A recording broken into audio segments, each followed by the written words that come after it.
आज हम प्रकाश का अपवर्तन पढ़ेंगे। जो हमारी कक्षा 10 का जो अभी भौतिक विज्ञान की जो सीरीज़ चल रही है उसमें हमारा जो अगला चैप्टर है हमारा प्रकाश का अपवर्तन। अभी तक जो हमने वीडियो बनाए हुए हैं वो हमने प्रकाश का परावर्तन के हमने वीडियो बनाए हुए हैं, तो उनको आप देख सकते हैं। ये हमारा भौतिक विज्ञान का दूसरा चैप्टर है, प्रकाश का अपवर्तन क्या कहलाता है। तो सबसे पहले हम देखते हैं कि प्रकाश का अपवर्तन क्या कहलाता है। उसके पहले हमें कुछ हेडिंगें पढ़ लेनी हैं, ठीक है। तो उनके बारे में हम पहले आपको बता दें कि एक तो पढ़ना है हमें प्रकाशिक माध्यम क्या कहलाता है।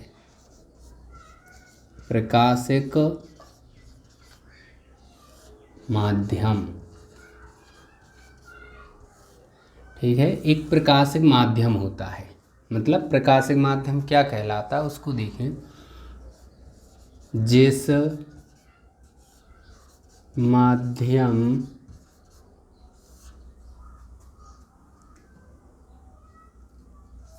से होकर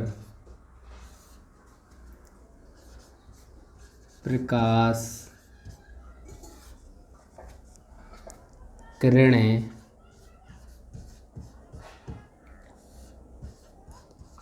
गमन करती हैं उसे प्रकाशिक माध्यम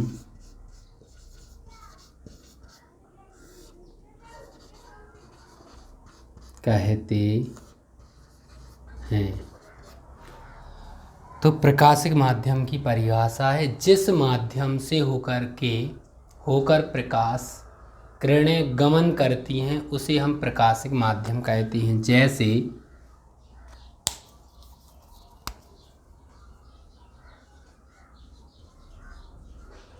जैसे में देखें, जैसे क्या हो गया, वायु, कांच और जल। तो ये क्या होती है, हमारे प्रकाशिक माध्यम है, क्योंकि प्रकाश किरणें जो होती हैं वो इन्हीं तीन में से किसी माध्यम से होकर के गमन करती हैं। एक होता है निर्वात, भी हम कहते हैं निर्वात। तो निर्वात का जो अर्थ होता है, निर माने नहीं, माने निर माने नहीं, बात माने वायु होता है। मतलब जहाँ वायु भी ना हो उसको हम क्या बोलते हैं, निर्वात बोलते हैं। तो निर्वात कोई एक माध्यम नहीं होता है, इसलिए हम उसको नहीं लिखते हैं। तो निर्वात का अर्थ आपको समझ में आना चाहिए कि निर्वात का अर्थ क्या होता है, कि जहाँ पर वायु भी नहीं होती है उसको हम निर्वात कह देती है, ठीक। इसके बाद हमें देखना है प्रकाशिक माध्यम के प्रकार। यहाँ पर लिखें प्रकार। प्रकाश किरणों के गमन के आधार पर प्रकाशिक माध्यम कितने, 3 प्रकार के होते हैं। 3 प्रकार के होते हैं। जो हमारा मतलब प्रकाशिक माध्यम होते हैं वो 3 प्रकार के माध्यम होते हैं प्रकाश के गमन करने के आधार पर। पहला है हमारा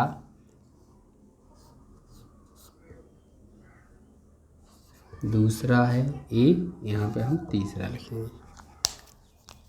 पहला होता है पारदर्शी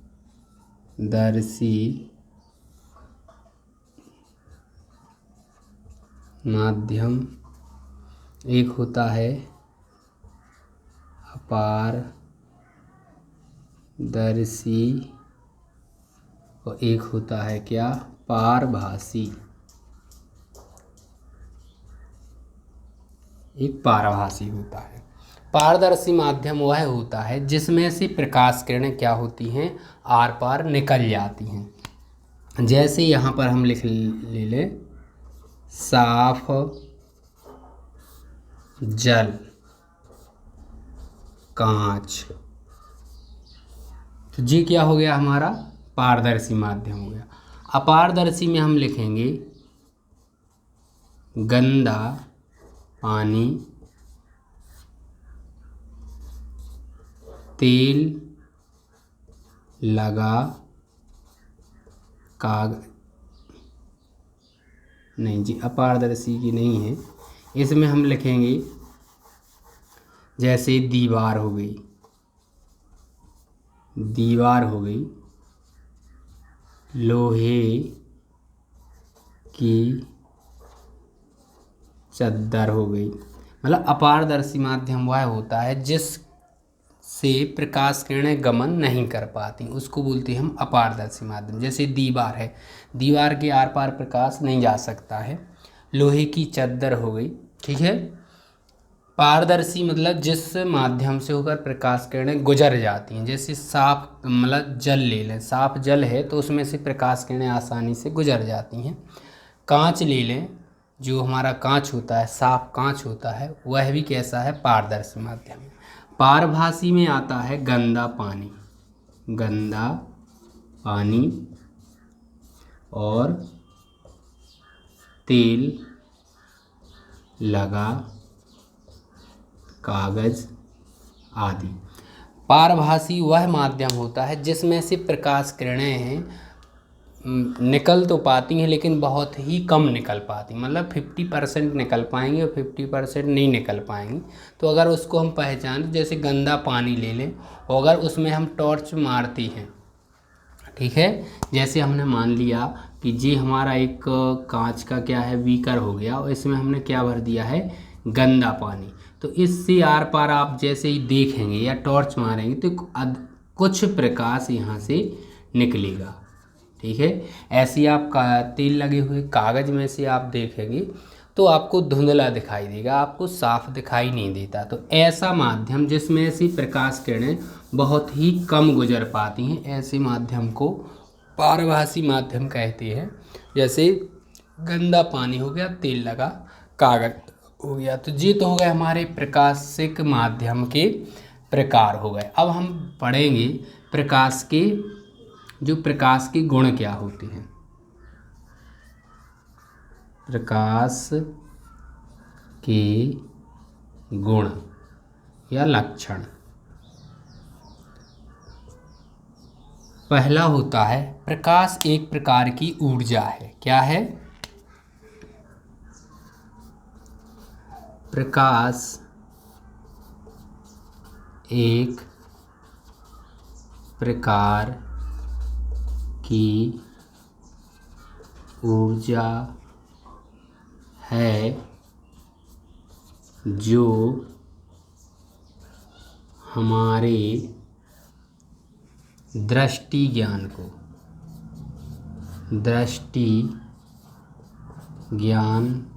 को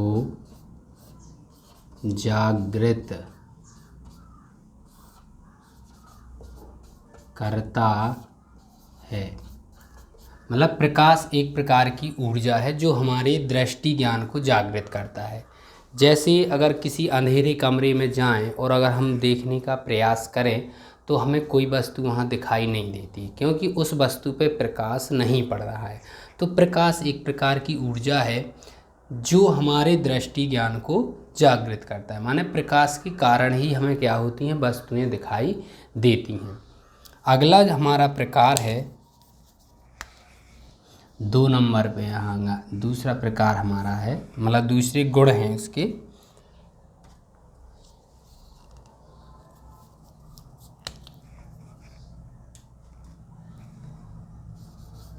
प्रकाश सरल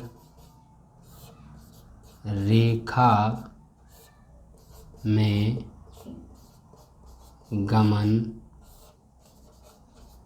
करता है।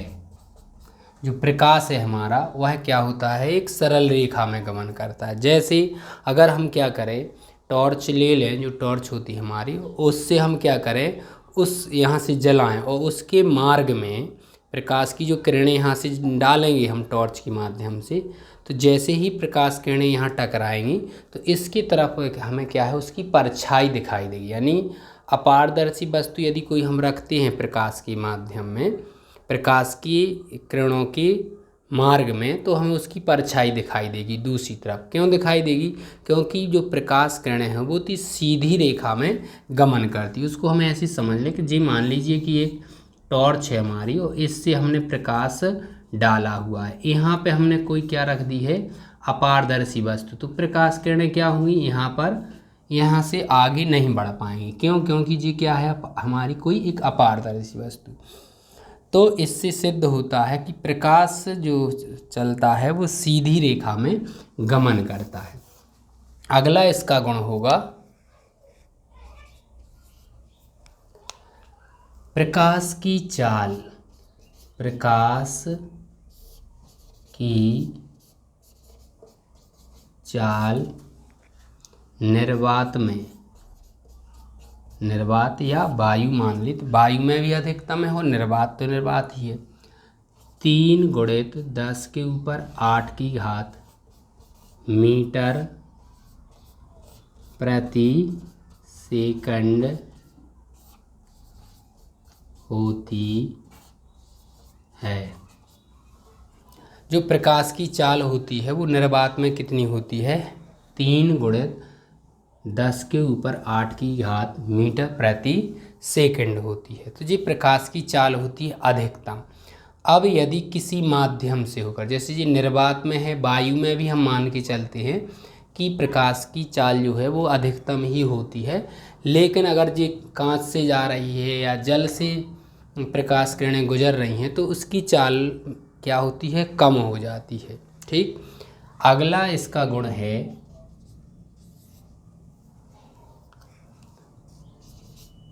प्रकाश अपवर्तन परावर्तन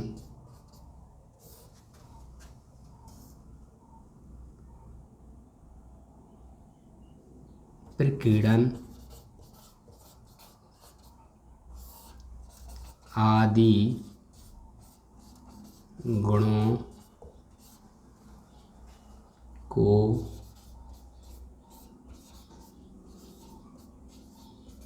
प्रदर्शित करता है। मतलब जो प्रकाश है वो अपवर्तन परावर्तन प्रकीर्णन आदि गुणों को प्रदर्शित करता है।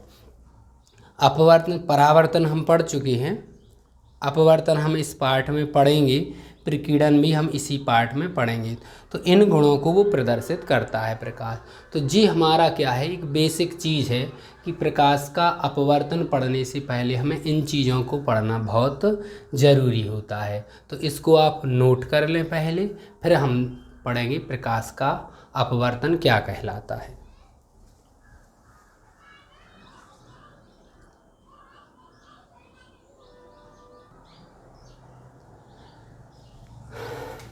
अब हम देखेंगे कुछ और भी हमारी अभी बेसिक चीज़ें रह गई हैं इस पाठ को पढ़ने से पहले।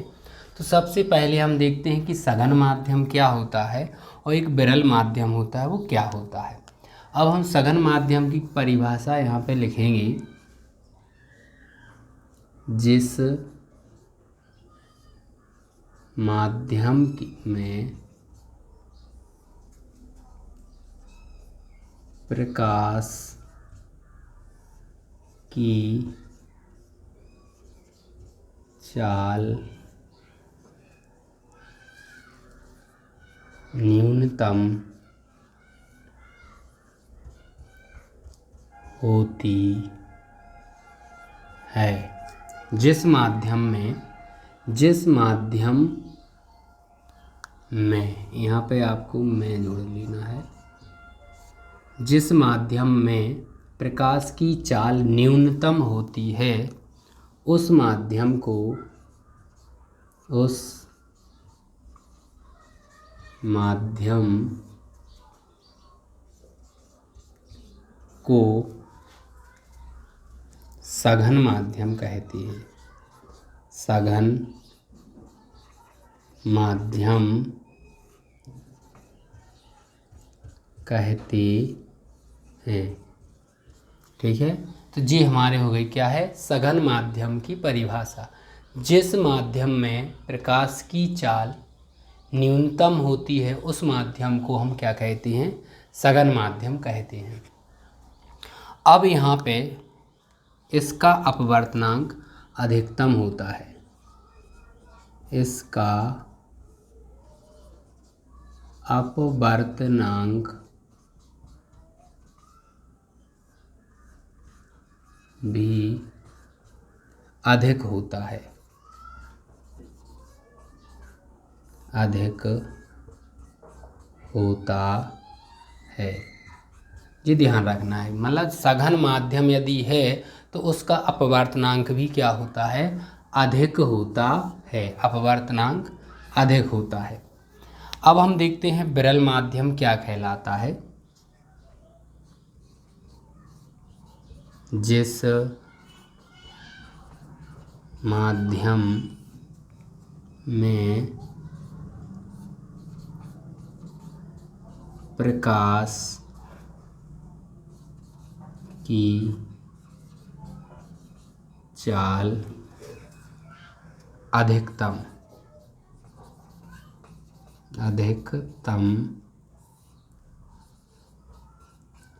होती है, जिस माध्यम में प्रकाश की चाल अधिकतम होती है उसे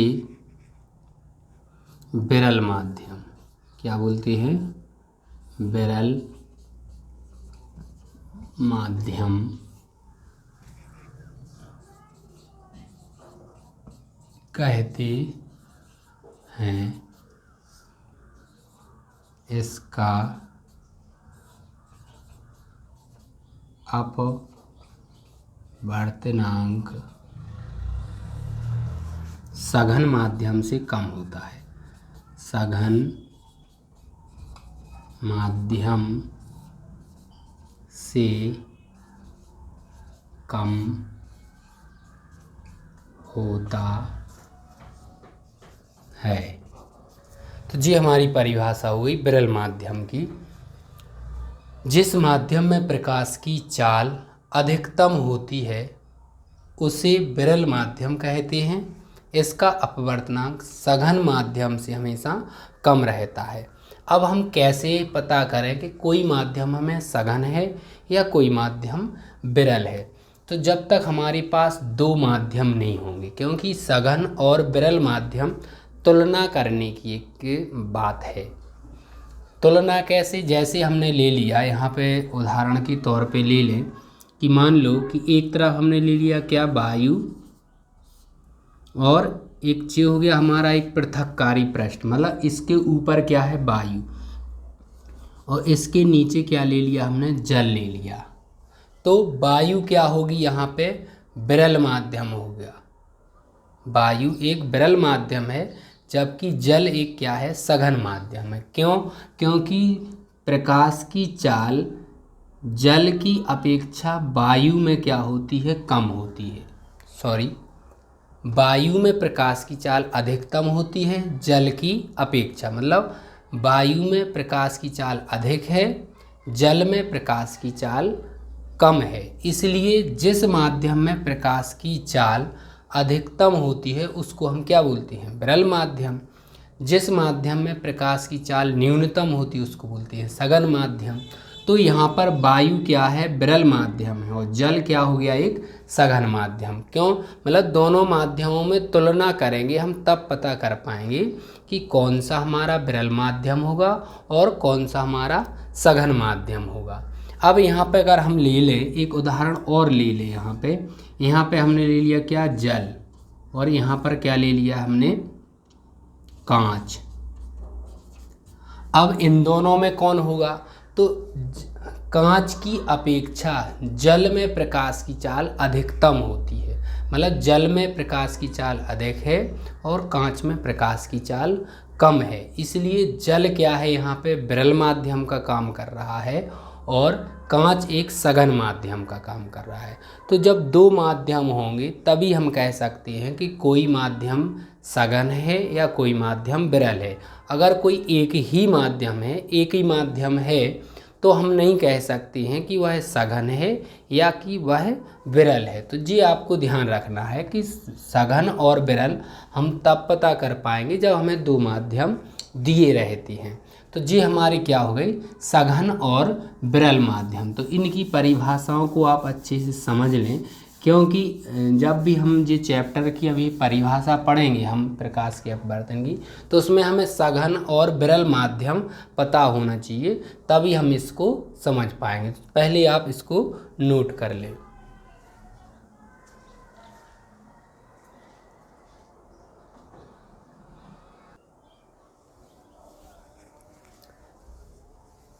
देखिए अब हम अपना चैप्टर की शुरुआत करते हैं यहाँ से।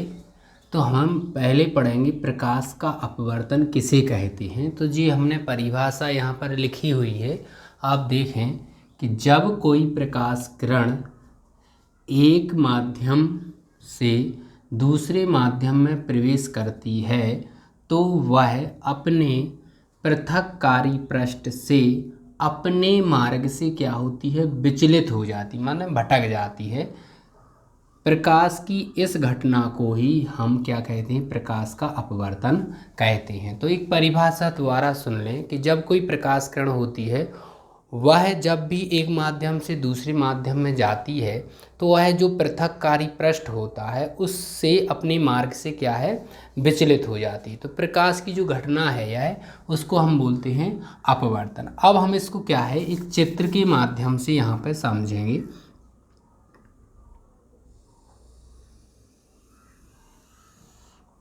ठीक है, अब मान लीजिए कि यहाँ पर हमने क्या लिया है, पहला माध्यम क्या लिया है यहाँ पे, वायु। दूसरा हमने क्या लिया है यहाँ पे, कांच। ध्यान से आप चित्र को देखेंगे तो चित्र से ही आप इस परिभाषा को आप बना लेंगे। जैसे मान लीजिए कि कोई एक प्रकाश किरण हमने यहाँ से वायु से ली, ठीक।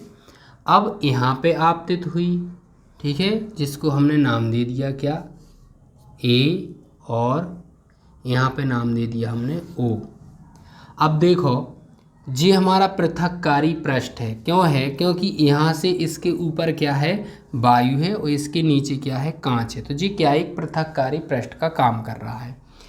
अब यहाँ पर जिस बिंदु पर प्रकाश किरण क्या होती है, आपतित होती है, पृथक्कारी पृष्ठ के जिस बिंदु पर प्रकाश किरण मिलती है, इस बिंदु को बोलते हैं हम आपतन बिंदु। आपतन बिंदु पे हमेशा क्या मिलता है, एक अभिलंब डाल देते हैं हम। क्या डाल देते हैं, अभिलंब डाल देते हैं।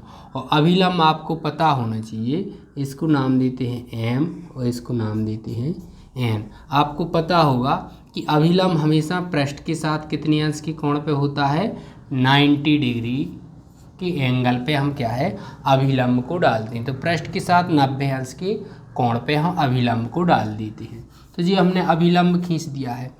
अब यदि हम देखें तो प्रकाश किरण क्या होता है, अभी हमने प्रकाश के गुण में बताया था कि जो हमारी प्रकाश किरण होती है वो एक सीधे मार्ग में गमन करती है। लेकिन यहाँ पे जैसे हम इसको आगे बढ़ाएं तो प्रकाश किरण को क्या जाना चाहिए था, ऐसे जाती, मतलब सीधी जाना चाहिए। लेकिन जी प्रकाश किरण सीधी नहीं जा करके, क्योंकि माध्यम चेंज हो रहा है। तो जब माध्यम चेंज होता है तो प्रकाश किरण क्या होती है, अपने मार्ग से विचलित हो जाती, माने सीधी नहीं जा करके ये अभिलंब की ओर मुड़ जाती है। तो इसको नाम देते थे हम क्या, बी। तो देखिए एक जो हमारी प्रकाश किरण ए बी है, जो एक माध्यम से चल रही है और दूसरे माध्यम में जा रही है, तो वह पृथक्कारी पृष्ठ से अपने मार्ग से क्या हो रही है, विचलित हो जाती है। तो प्रकाश की जो ये घटना है इसी को हम बोलते हैं प्रकाश का अपवर्तन बोलते हैं। यहाँ पे आप देख रहे होंगे कि प्रकाश किरण को जबकि सीधा जाना चाहिए, जबकि सीधी नहीं जा करके वो अपने मार्ग से कुछ भटक जाती है। इसको कहते हैं हम प्रकाश का अपवर्तन कहते हैं। अब हम यहाँ पे नामकरण करेंगे इनका कि प्रकाश किरण जो है कौन किरण क्या कहलाती है। जैसे जी इस किरण को हम बोलते हैं क्या, आपतित किरण। क्या बोलते हैं, आपतित किरण बोलती है। इस किरण को बोलते हैं हम क्या, अपवर्तित, अपवर्तित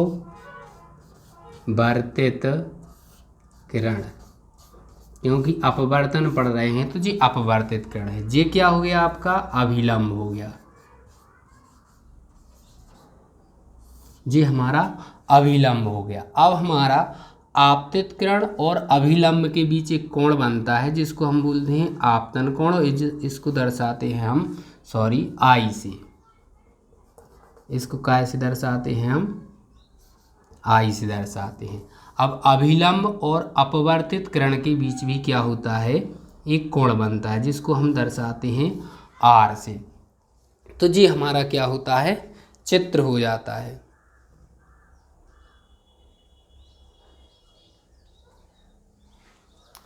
ठीक, यहाँ पे आपको जी समझ लेना है। ठीक है, इसके बाद जी हमारा कोण क्या हो गया, आपतन कोण। इसको हिंदी में भी लिख दें आपतन कोण, और जी हो गया क्या, अपवर्तन कोण। इसको हम बोलते हैं अपवर्तन कोण। यहाँ पर आपतन कोण और अपवर्तन कोण आई बराबर नहीं होते हैं कोण आर के, जी ध्यान रखना है। यहाँ पर जो हमारा आपतन कोण है और अपवर्तन कोण है जी कभी भी बराबर नहीं होते हैं। ठीक है, अब यहाँ पर जी तो होगी हमारी आपतित किरण, इसको बोलते हैं अपवर्तित किरण। जी हमारा अभिलंब होता है, सघन माध्यम और विरल माध्यम हम बता चुके हैं आपके लिए। अब इसके बाद इसके नियम क्या होते हैं, तो पहले आप इसकी परिभाषा लिख लीजिए और इसको चित्र को आप समझ लीजिए, फिर हम इसके बाद इसके नियम बताते हैं।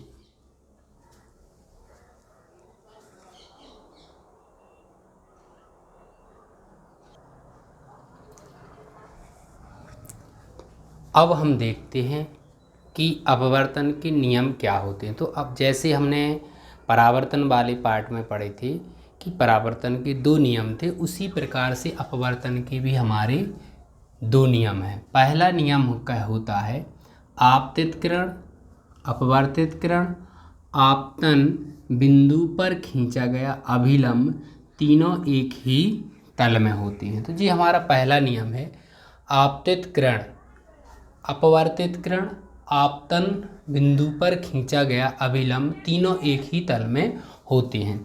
जैसे हम यहाँ पे छोटा सा एक चित्र बनाते हैं।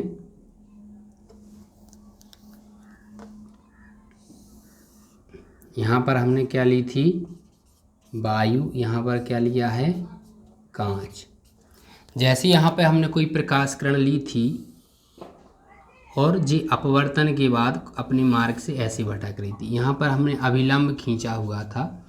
जी आपतित किरण है, ए ओ और बी, एम एन क्या है, हमारा अभिलंब है। जी आपतन बिंदु है, जी आपतित किरण है और जी अपवर्तित किरण है। तो आपतित किरण, अपवर्तित किरण, आपतन बिंदु पर खींचा गया अभिलंब तीनों क्या हैं, देखिए एक ही तल, माने एक ही बिंदु से तीनों गुजर रहे हैं।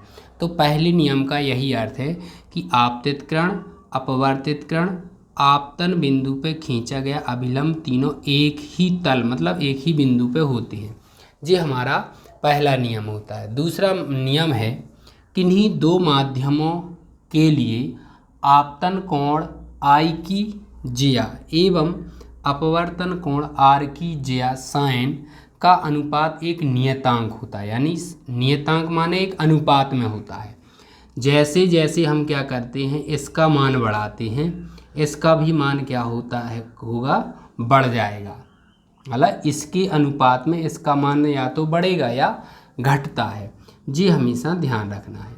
तो दूसरा नियम कहता है किन्हीं 2 माध्यमों के लिए आपतन कोण का मान, अगर हम सरल भाषा में इसको समझें तो किन्हीं 2 माध्यमों के लिए आपतन कोण का मान और अपवर्तन कोण का मान जो होता है उनका अनुपात एक नियत होता है, यानी निश्चित होता है। ठीक है, तो नियतांक बराबर होता है sine I upon sine R. तो जी हमारा क्या होता है, दूसरा नियम है। तो इसको हमें लिखना ऐसी है, किन्हीं दो माध्यमों के लिए आपतन कोण की ज्या मान होगा उसका मान लीजिए, अपवर्तन कोण की ज्या का अनुपात एक नियतांक होता है।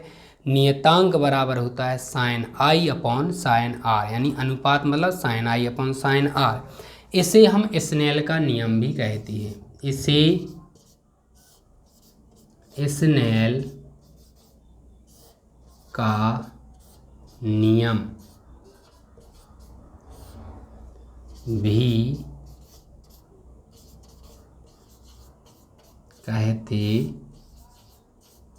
हैं। मतलब जो हमारा जो दूसरा नियम है इसको ही हम क्या कहते हैं, स्नेल का नियम भी कहते हैं। तो ये हमारे अपवर्तन के नियम हैं, इनको पहले नोट कर लें आप।